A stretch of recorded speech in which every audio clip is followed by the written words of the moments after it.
Hey everybody, Guy Magno here from Chit Chat. Thank you so much for listening. We're deep into this 1 year kind of experiment of talking to people and engaging with people in our community that are trying in their own kind of way to make it better.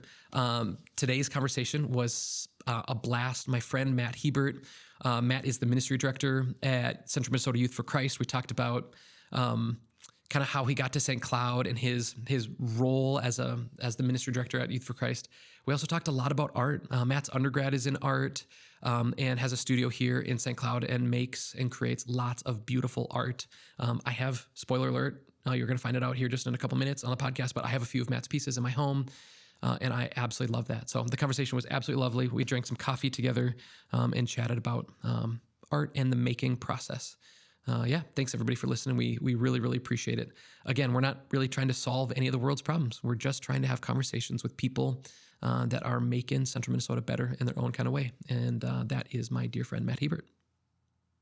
Mr. Matt Hebert, thank you so much for coming and joining us on the Chit Chat podcast. I sure appreciate having you on. Happy to be here, my friend, and for the free coffee. Of course. It's the least we could do, getting you to drive across town. Yeah. It was a haul. Yeah. It was a commute. Plugging the meter upstairs. Yeah. Dude, parking mobile app. Okay. On it. Yeah, good. Yeah. So Matt, I've known you now there aren't tons of people in my life who I have known, non-family members, who I think I still know today, still have a relationship today, who I met as long ago as I did you. Yeah. I think that I was maybe 16 or 17 years old, which at the age of 39 is 23 years. It's more life than not. Yeah. So we had a little gap in there. You went to college. For sure. Higher learning. Yep, for sure. Okay, so Matt, maybe just tell us a little bit about yourself. Tell us about what you do at Youth for Christ. Yeah. One of the things I also want to talk about today is about some art and what you do and kind of your approach to what you do and your time in studio and all that stuff. Sure. So maybe just give us a little flyover of who you are and who you show up with. Yeah. Probably a lot of what I'm going to talk about has to do with trying to live an integrated life. Okay. And so just straightforward, a lot of that has to do with what it means to be a creative person and what it means to be a dad, what it means to be a husband, and what it means to be a Christian who wants to live on mission in a way that reflects this weird description Jesus gives about his reality called the kingdom. So anyway, a lot of what I talk about kind of stems from that overlap of all those areas. Yeah. So moved to St. Cloud, probably somewhat against my own will in 2002. So that, we've 22 years been hanging our hat here on the east side of St. Cloud.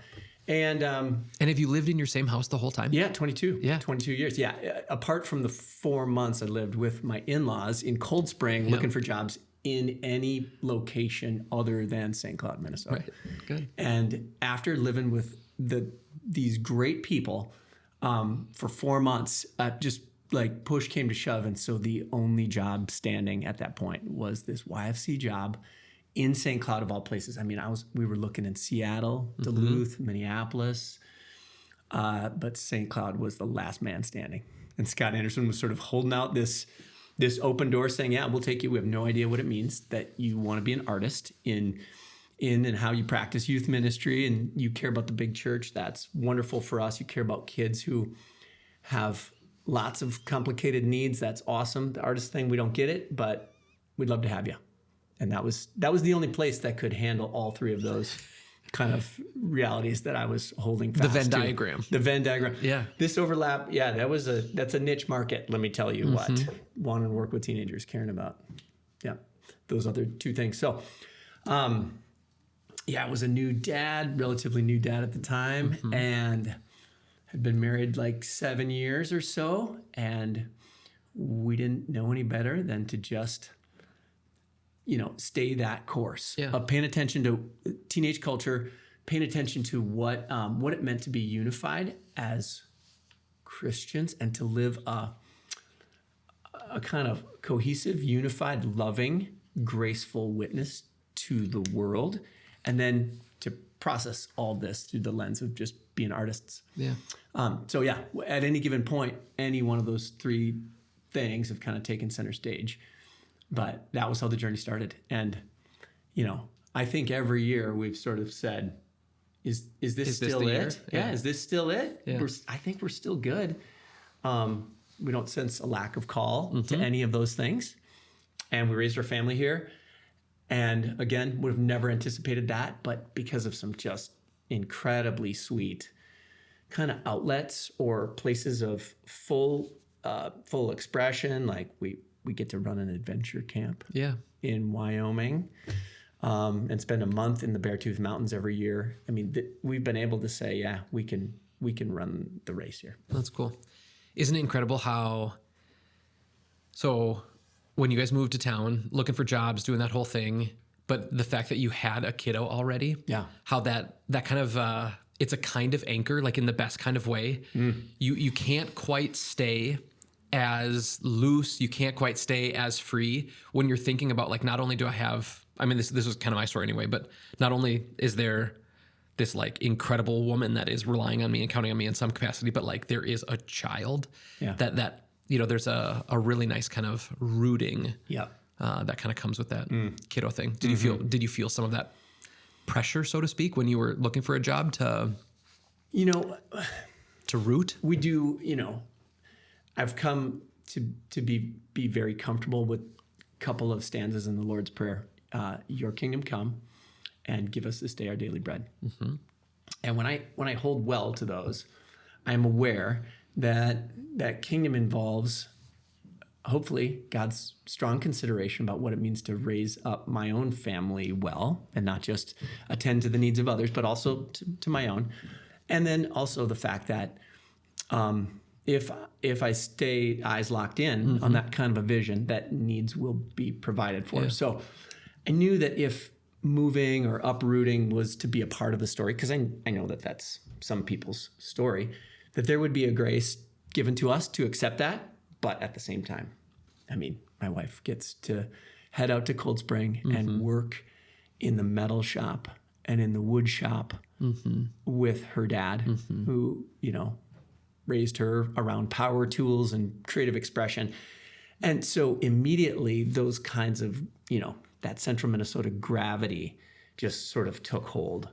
And, there was no pressure involved. It was just, it was sort of a normal matter of course. Yeah. My family's sort of nearby as well. And then enter in this opportunity to be in the mountains on a regular basis, which we, that's always been a part of our heart. We had to say no to the mountains. I was at Denver Seminary before moving back to St. Cloud.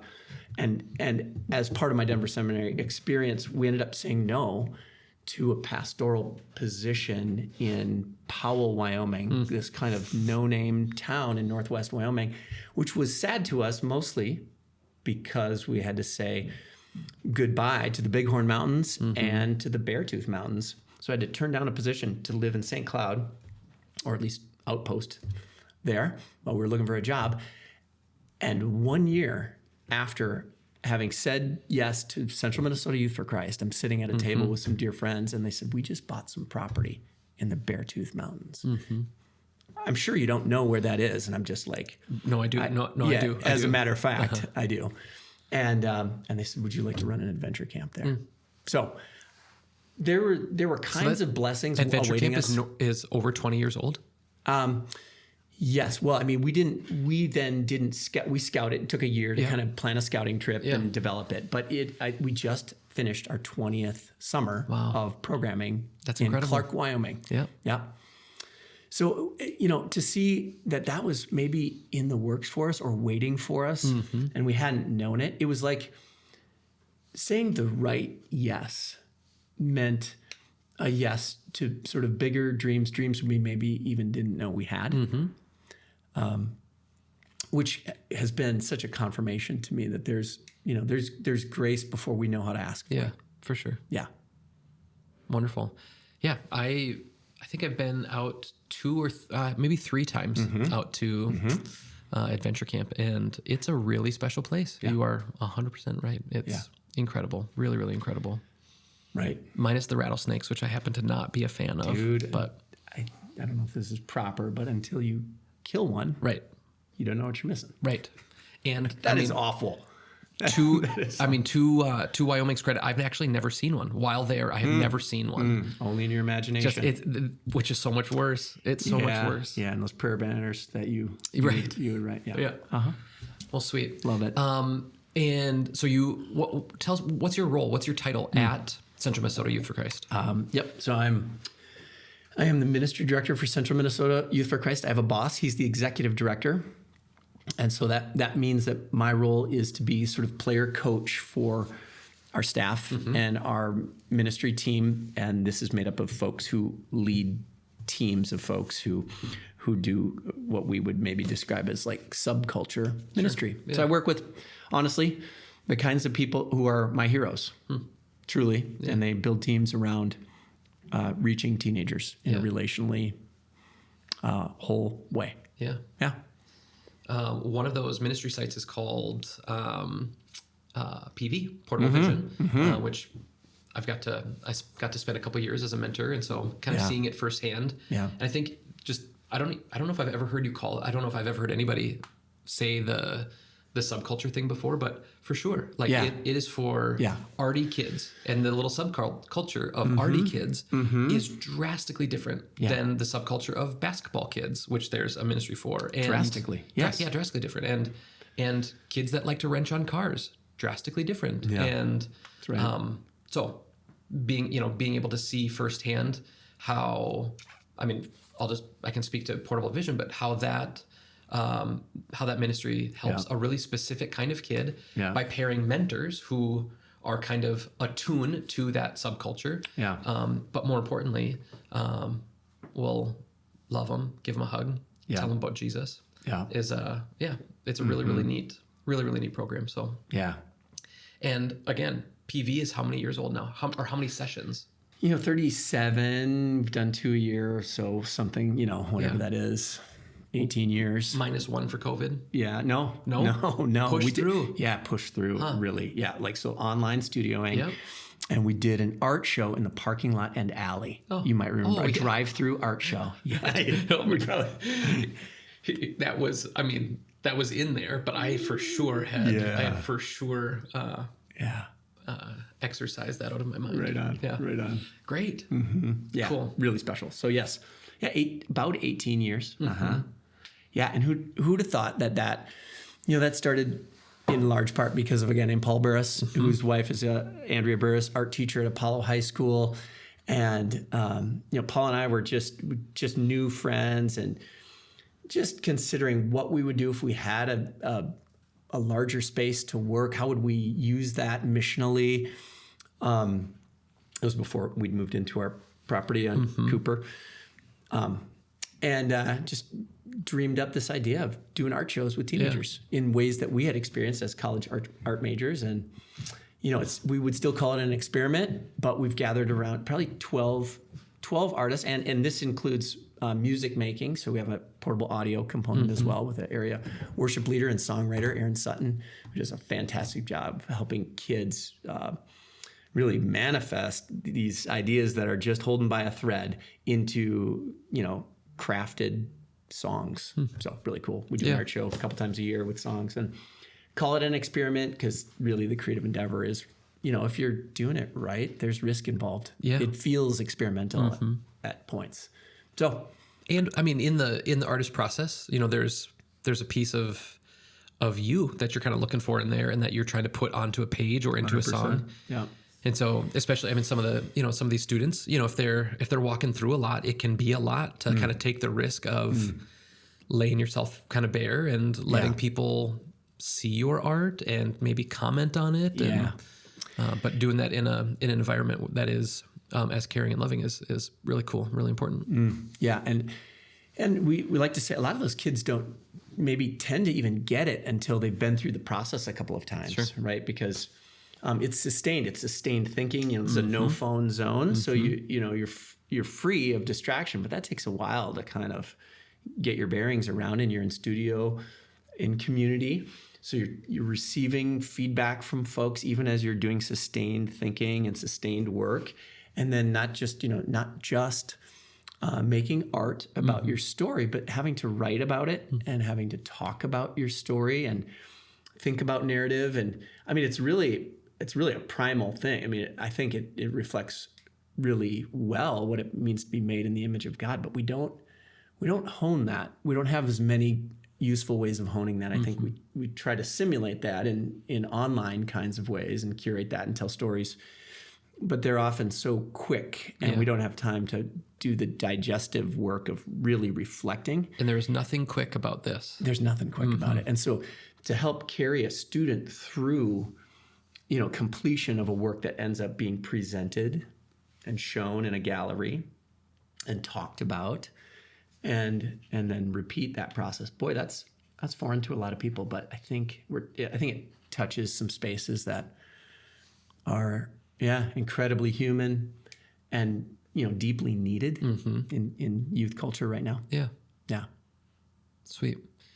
Okay, Matt, another one of my favorite things, just like that you and I have talked about over the years. Not just making in relationship to some of the ministry stuff, which is wonderful and sweet, but I've loved some of our like just deep conversations about why we create and why you create. Matt has a studio in the Youth for Christ building. Actually, that's kind of how Matt and I kind of got to know each other, or like really got to know each other the second time. Yeah. My very first little studio was inside the Youth for Christ building, a small little, I don't know, maybe 150, 200 square foot. I'm not big, but my first little office was there, just kind of smack dab in the middle of all of Youth for Christ stuff. And so I got to know Matt and the Youth for Christ team that much better. And then we moved still in the building, but we just moved down to the Cooper Collective space and have kind of grown and expanded that from there. But our kind of first roots here in St. Cloud were like smack dab in the middle of the Youth for Christ little world. Yeah. And Matt has a studio up there as well. And your undergrad was oil painting, or is it? Yeah, I was a studio art major. Okay. With your medium being your main medium being oil painting. Yeah, that's right.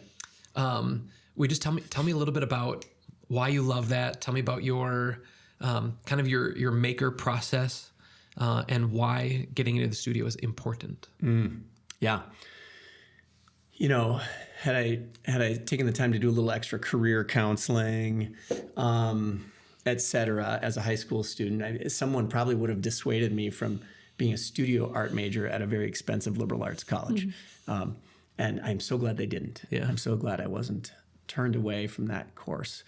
And in part because that was always, I don't know, I think truly, again, this is a theme, but by grace, I never really relinquished. There were points at which I relinquished, but I never really relinquished this, not so much an identity, but the actual act of making. I never surrendered that utterly in a way that said, I'm not going to do that because X, Y, or Z, because I can't make money, or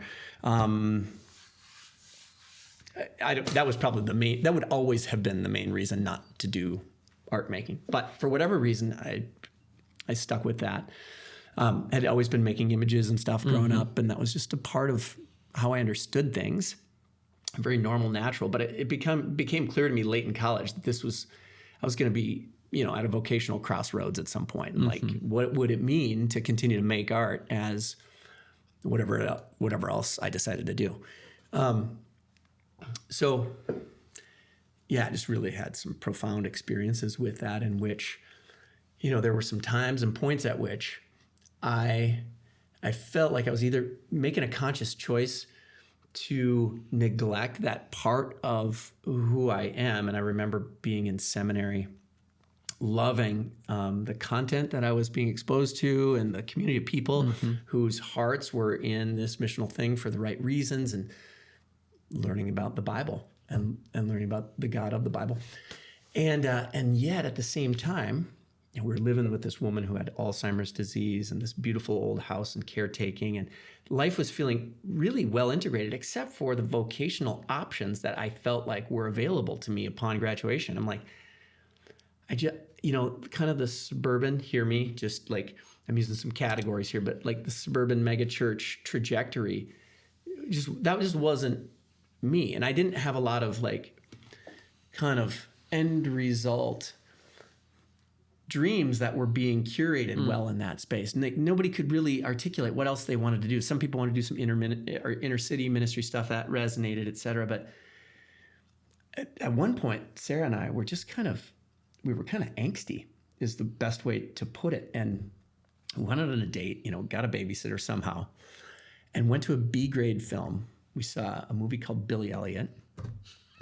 It's just about this blue collar family where the mom had. Are you familiar with the film? Yes, right. And ballet, right? He's in a coal mining town. His only options for vocation are being a coal miner, and a vocation is to be a boxer. So this is what you do. And he would sneak out of boxing classes to go and get trained in ballet with the girls. And probably spoiler alert, there it is, whatever. Dad has to undergo, he has to experience this transformation, upheaval of their complete identity as this kid does. He says, my body, when music plays, it feels like electricity running through my body. And I just moved my body. It was what he kept saying. And he just couldn't help himself. And I'm sorry if you should see this, but the last scene is Dad showing up late to this full orchestra hall. And the curtain opens and they're playing Swan Lake, this Russian ballet. And this just jacked figure takes center stage. And all you see is his back and contours of his shoulders. And he strikes this ballet pose. And I'm not a dancer. I'm really not a dancer. But it was beautiful. Cut to Dad in the seats holding his hat and just crying. Just shaking. Yeah. Right. Just shaking. And Sarah and I walked out of that. Spoiler alert. Yeah, that one's done. Yeah, you don't have to see it. If you haven't seen it in the last 25 years, though, I mean, it's really on you. Yeah, right. Yeah. So anyway, we're sitting in the car after the film, and that angsty sort of presence is kind of at fever pitch. And one of us just said, what would we really do if we knew that we couldn't fail? What would we actually do? Someone had the courage, I don't know if it was her or if it was me, to say, we would make art to the glory of God and with people. And that started us on a journey that we would have never guessed would land us back in St. Cloud. But the next day I talked to my advisor in seminary, and we reworked my major to do a thesis on using visual art in worship, and made a series of oil paintings about Lent and made them during the Christmas season to get out ahead of the project, and which was weird. But that led to, eventual job interviews in which I just, had to keep saying these things. I care about the big church. I care about multiple denominational expressions. I care about folks, especially emerging generations who just need hope. And I have to do this through the creative process. So always being back in the studio. And I think the value there is having the opportunity to be open-ended. I don't go into the studio because I see something or because I know what something needs to look exactly like. I go in the studio because I want to discover something that I haven't seen yet. And that kind of adventure, I think, is required for any of us who want to keep anything worth doing, like a missional value system, fresh. So to the degree that I wander from the studio, and I do, I'm kind of coming back right now with a particular piece in mind, just to get back in there. You've had a busy season. A pretty busy season. Yeah. So I'm just aware. Matt has had 2 children get married in the last handful of months, couple of months. 2 children and a niece who's a dear friend of my daughter. So they're cousins, like besties. All DIY weddings, all outside, all requiring portable sound systems. Lord have mercy. Lord have mercy. So you're getting back into it. Back into it. And I can tell. And what's great is that it's always do you feel rusty?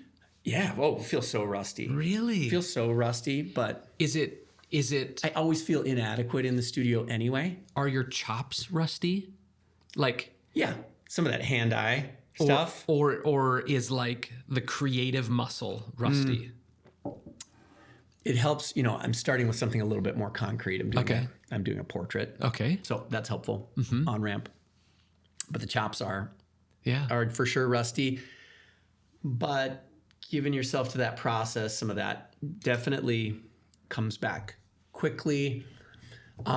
But as I was saying, I always feel inadequate in the studio. I always feel like the composition hangs by a thread. There's been very few times when I've been able to dial it start to finish in one sitting and just knock it out. And I can think of maybe 2 paintings where that's ever happened. Most often it's a process at which at one point you always want to throw the thing out the window. Like it's got to get worse before it's better. If I don't hate it at some point, it's probably not worth finishing. Those maybe a little exaggeration. But the sentiment is there. I mean, you have to be willing. It's risk. Just, as songwriters will tell you, just open a vein. It's easy. Just open a vein and let it go. So yeah, I feel exposed there. I feel dependent. It's a prayer space for me often. I like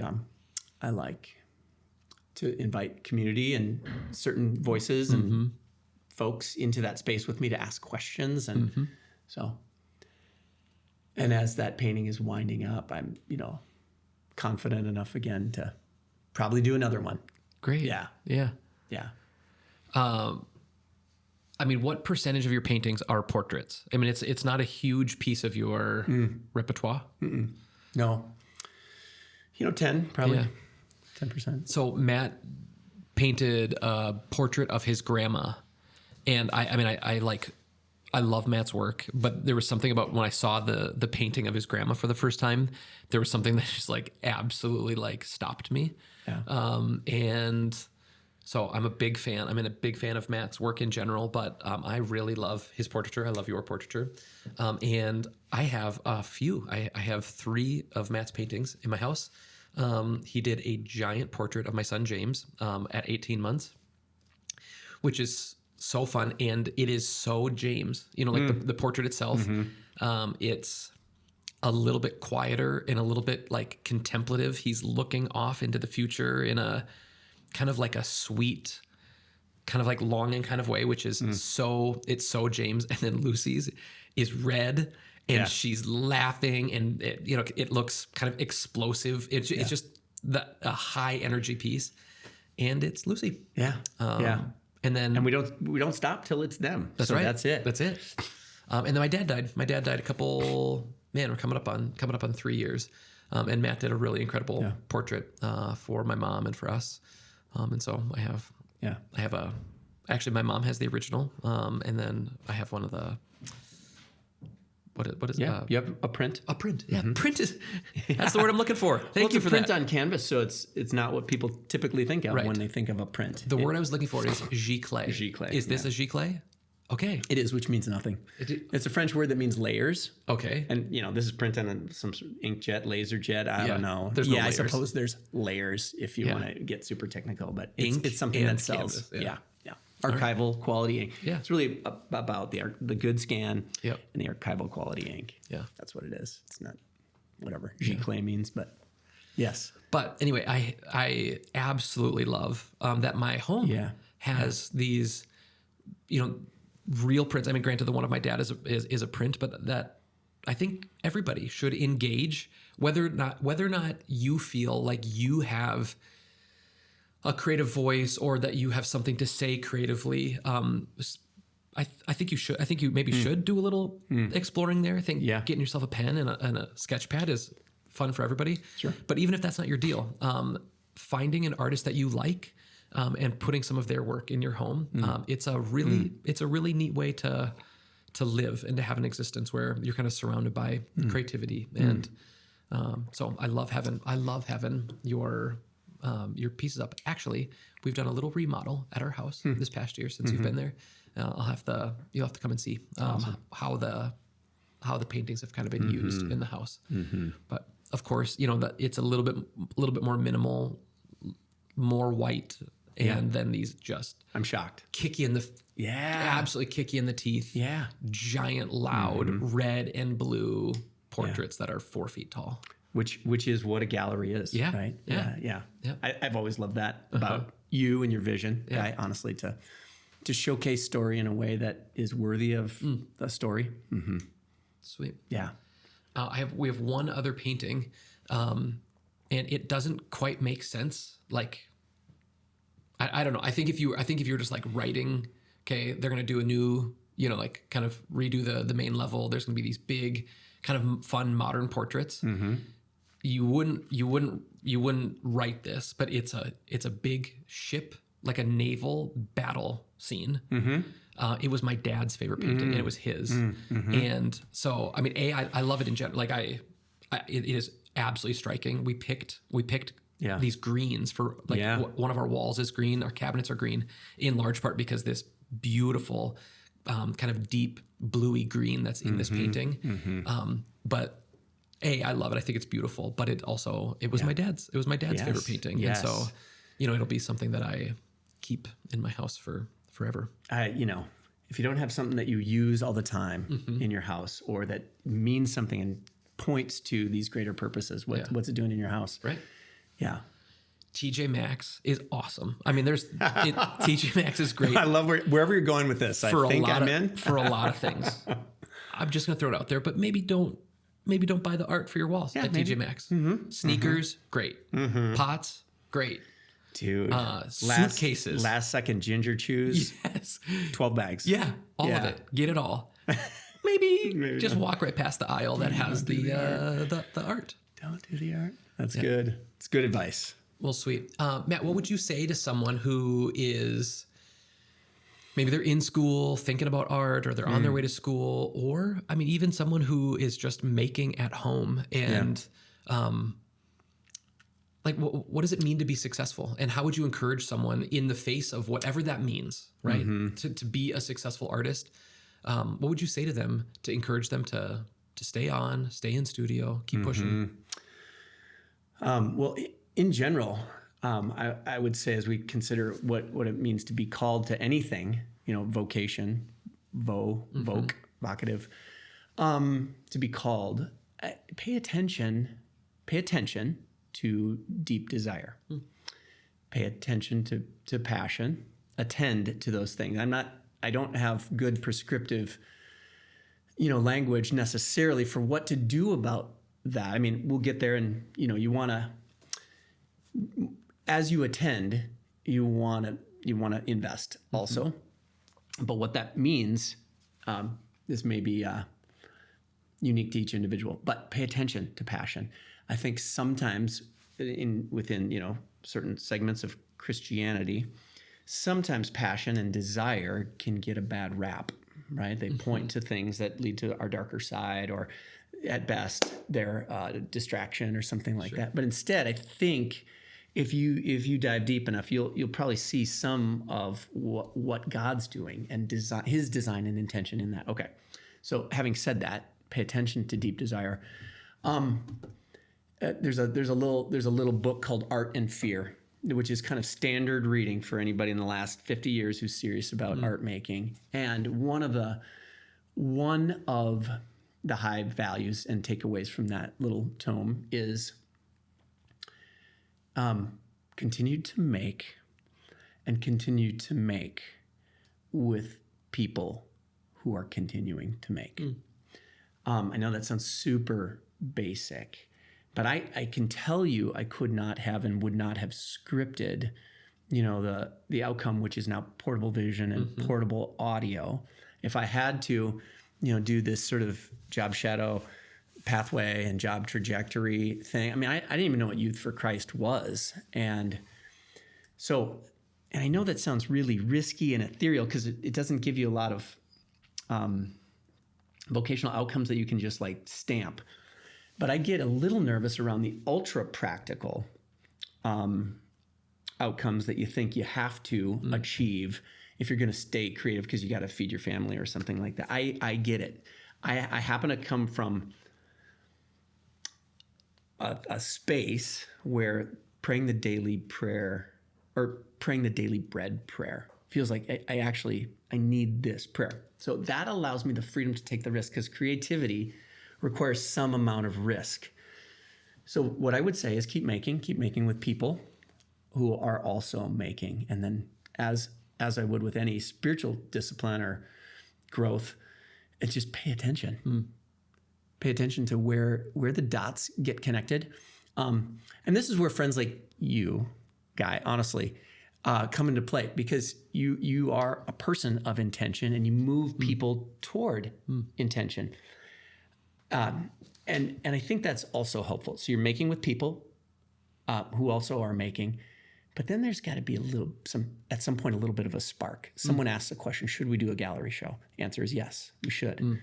Someone asks a question: what if you tried to sell your work or show your work? Really, I think really that's the impulse that you need to pay attention to, is what are the ways in which this gift or this outcome can serve. And if there's a way to monetize that, that's important, right? We need to make a living, or we will stop making art in favor of whatever else we have to do to survive. So, but in the making of a living, you're making a life, and asking the question, in what ways does this serve? Can it serve, and who can it serve? Have some people around also who are willing to kind of push some of those questions. Sure. You're one of those people. And that's been, and that's a gift. And that's how we, I think, in community and at our best, in something called the body of Christ, serve one another with our gifts. As we bring those to the table, and all of those are a risk. Asking those kinds of questions, I know, comes with risk. Yeah. That might be as far as, in terms of a generic. Yeah. Right? That might be as far as I could. There has been this little kind of like thought experiment or thought exploration that I have been on in the last, it's maybe been the last five or so years maybe, because of a friend who is a really, really remarkable filmmaker. So, at Switchboard, we create lots of videos, right? Lots of films. We working for businesses and organizations, help tell their story. I love having a camera in my hand. Ever since I was little, I had a camera in my hand. When I was in college, I was a music major. I wasn't an art major, but I was a music major. But still, me and my roommates, we threw an art show in our home. I know it. Right? Took out all the furniture. I know it. I love that story. Got rid of everything. And the few of us that were artists, to my other roommates who were not involved in the art show, but were willing to let us remove their beds and put them on the deck. I just say thank you. But anyway, so I've been for a long time, I've been pursuing these things that look artistic and are artistic.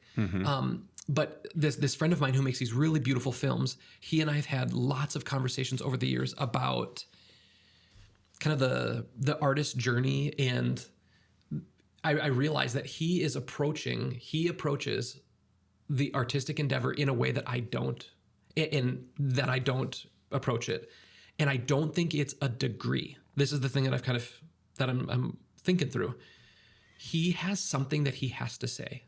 And I have other people in my life who are like this. If I don't create this thing in this kind of way, I won't be able to communicate. The impulse is I have to I have to get this thing out. Yeah. I don't have that same impulse. And again, I don't even think I don't have it in the same kind of way. And again, it feels kind. It feels like a different kind of motivation, which the unique thing is that at Switchboard, the thing that I have been driven to is I want to help tell somebody else's story. Yeah. But it feels different than the motivation of an artist. So this thing that I do looks creative. It's a same medium as other people that are doing art things. Yeah. But the motivation is completely different. Even my first love of photography, I was a wedding photographer for a decade. And it's there was this story that was happening, and I had this great honor and privilege that I got to tell that story. But I didn't also then turn around and say I got to head into the city to go look for something to photo, I was looking to tell somebody's photo with my camera, and I wanted to pursue excellence in it. I want to get really, really good at all of the things that it takes to make and create a nice picture, but it was always somebody else's like story that I was trying to tell with that. And so, and the same is true at Switchboard. Like, that story is huge up on our wall at the studio.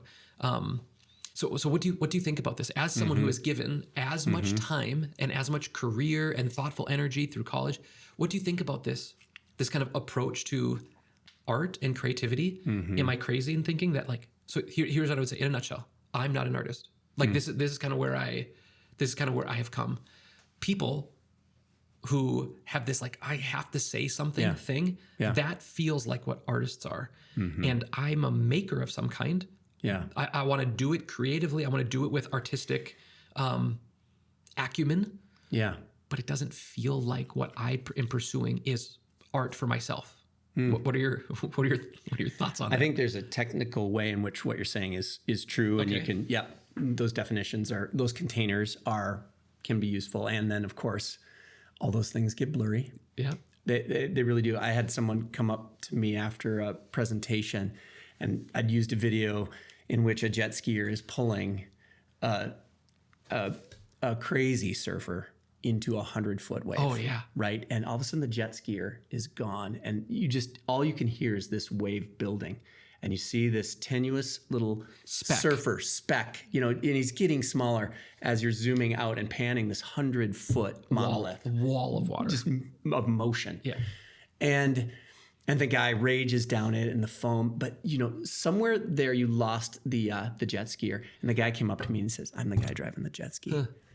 And like, actually? No, not I was like, no. He's like, "That's who I am." It just touched his, calling. It touched calling. And I mean, is this not what, a hero in the scriptures would say? Is this not what Barnabas would say? I'm the guy driving that jet ski, and that's what I'm called to do, Paul. Praise God. Yeah.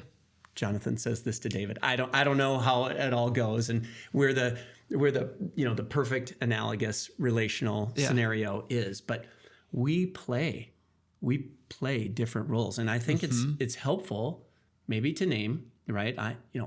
In some ways there's a semantic range for the word artist, but in some ways that technical aspect, that's not me, but you do know who you are.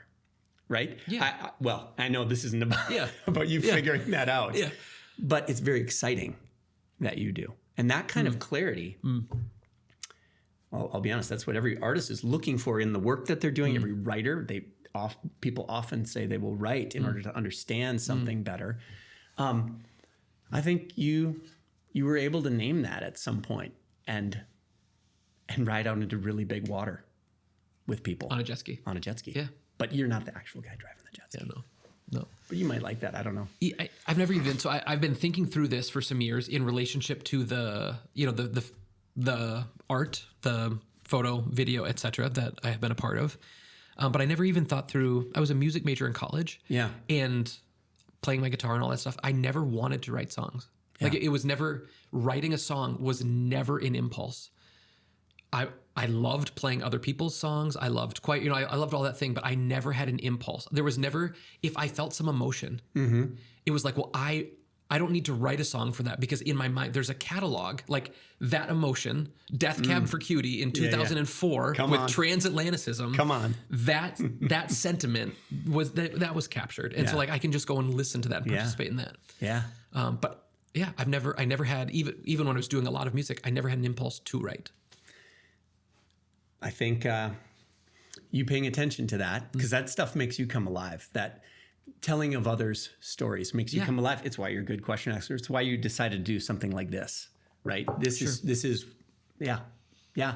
And if we wanted to get a little bit loose with the definition, that's an art form.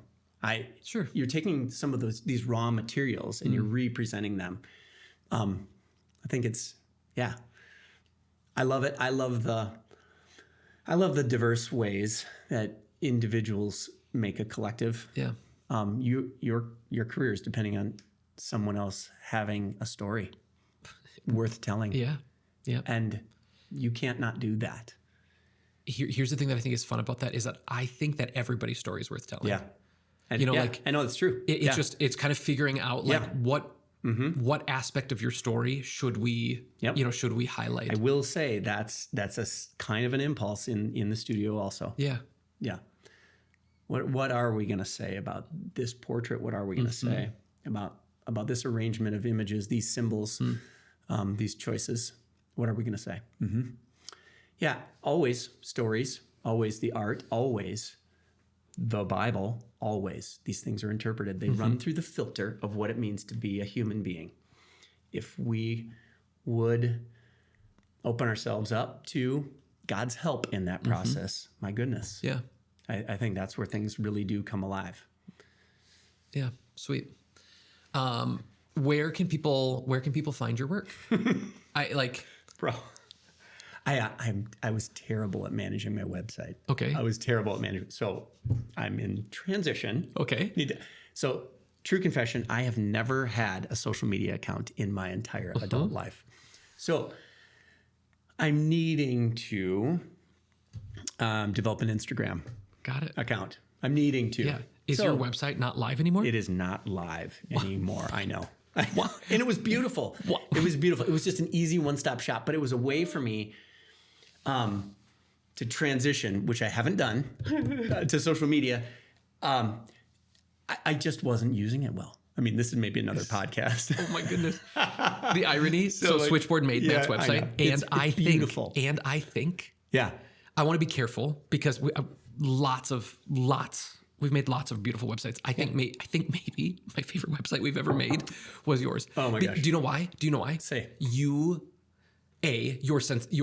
creative sensibilities of like, let just the thing be the thing, right. And like, we don't need to pile on or add.